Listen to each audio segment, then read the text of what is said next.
Looking glass. Shenandoah Looking Glass.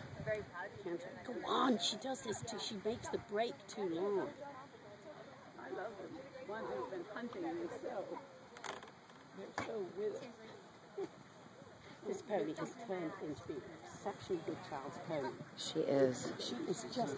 She's going to make a kid really happy. Just got grand champion in the last class in short stirrup, ridden by a 9-year-old. And now this is an 11-year-old Isabel McDermott riding her. Canter, we pull up to get our lead changes on.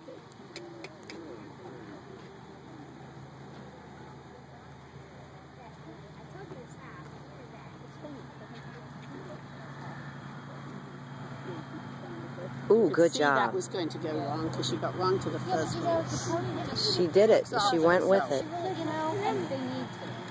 The pony took care of her. Good job.